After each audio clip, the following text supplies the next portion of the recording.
மக்கள்கிட்ட அவருக்கான அபிமானம் கூடிக்கொண்டே போகுது. அதுல மாற்றம் இல்ல. அவர் பேசுறது பேசாம இருக்கிறது அவருக்கா நாடு பேசிக்கிட்டு இருக்க.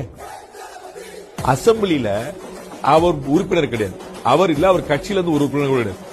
கவன ஈர்ப்பு தீர்மானம் நடந்து அவரை பத்தி சுத்தி சுத்தி பேசுறது.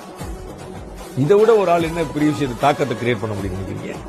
முதலமைச்சர் அவரை குற்றம் சாட்டி சொல்கிறார், எதிர்க்கட்சி தலைவர் அவருக்கு ஆதரவாக பேசுகிறார், பாஜக அவர் வக்காலத்து வாங்கி சண்டை போடுது, எல்லா கட்சியிலிருந்து அவருக்கு பேசுறாங்க. இந்த மாதிரி பத்திரிகையாளர் எல்லாம் உள்ள பூந்து பாருன்னு நீங்க விஜய் எப்படி சொல்லுங்க அப்படின்னு போயிருக்கிறாங்க.